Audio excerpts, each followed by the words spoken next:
दोस्तों, आचार्य चाणक्य ने कहा था, ऐसी औरत कभी मां नहीं बनती।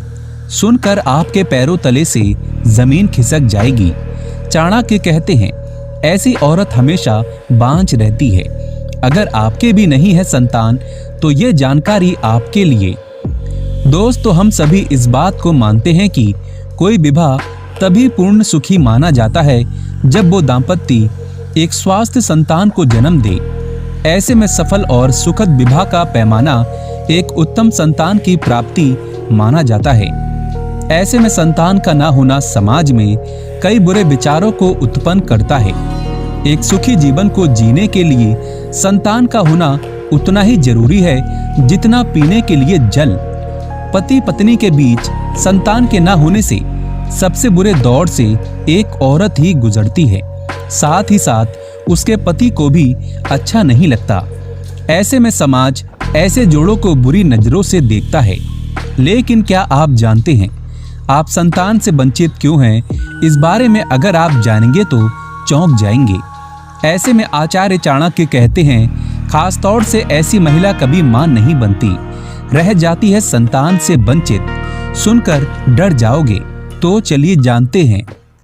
दोस्तों, नंबर 1, पशुओं के नवजात पर अत्याचार। आचार्य चाणक्य नीति के अनुसार जो स्त्री किसी पशु के नवजात पर अत्याचार करती हो तो उसके कभी संतान नहीं होती।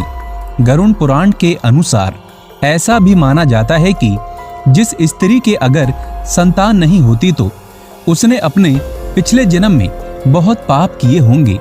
अर्थात किसी पशु के बच्चे या मनुष्य के बच्चे पर अत्याचार किया होगा और इसी कारण भी स्त्री को संतान से वंचित होना पड़ता है। शास्त्र ये भी कहता है, जो बच्चों को पीड़ा पहुंचाता है और पशुओं के छोटे छोटे बच्चों पर जुल्म करता है तो वो हमेशा संतान से वंचित रह जाता है। दोस्तों, नंबर 2, जो स्त्री पुरुष किसी पशु के नवजात बच्चे का मांस खाता है तो उसे अगले जन्म में संतान से वंचित होना पड़ता है। नवजात पशु पर जुल्म करना चाणक्य नीति के अनुसार व्यक्ति को उसी क्षण पाप लग जाता है।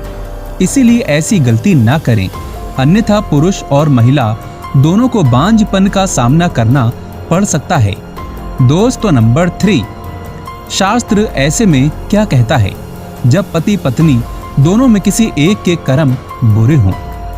दोस्तों, शास्त्र कहता है, जब कोई पुरुष अपने पिछले जन्म में या इसी जन्म में किसी नवजात को कष्ट पहुंचाता है तब दोनों पति पत्नी में पुरुष को संतान सुख की प्राप्ति तो हो जाती है, लेकिन उस पुरुष की मृत्यु जल्दी हो जाती है, जिसके कारण उसे संतान का सुख नहीं मिल पाता। और वही महिला के लिए भी शास्त्रों में यही प्रावधान है। जब दोनों पति पत्नी में पति के कर्म अच्छे हों, ऐसे में शास्त्र कहता है, जब कोई महिला अगर अपने पिछले जन्म में या इसी जन्म में किसी नवजात को कष्ट पहुंचाती है तो उसे भी संतान से वंचित होना पड़ता है। या तो उसकी मृत्यु हो जाती है या उसे बांझपन का सामना करना पड़ सकता है। ऐसे में दोनों में से किसी एक को संसार छोड़ना ही पड़ता है, जो कि गरुड़ पुराण में बताया गया है। दोस्तों, नंबर 4, संतान प्राप्ति के लिए करें ये उपाय। शास्त्रों के अनुसार जितना पूजा पाठ करके फल नहीं मिलता उतना कर्म करके फल की प्राप्ति होती है। जी हाँ, ये बात बिल्कुल सच है।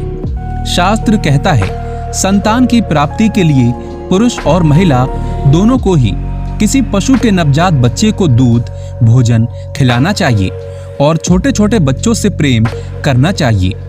बच्चों को भोजन खिलाने से और प्यार करने से संतान की प्राप्ति अवश्य होती है। ऐसे में किसी भी जोड़े को लड़का और लड़की में कोई भी फर्क नहीं देखना चाहिए। ईश्वर जो संतान आपको देगा उसी में आपको खुश रहना चाहिए, फिर चाहे वो लड़का हो या लड़की। ईश्वर की बनाई हर चीज को आप सम्मान दें, इसी में आपकी भलाई है। दोस्तों, जानकारी पसंद आए तो एक लाइक तो बनता है। आपका एक लाइक हमारे लिए बहुत ही कीमती है।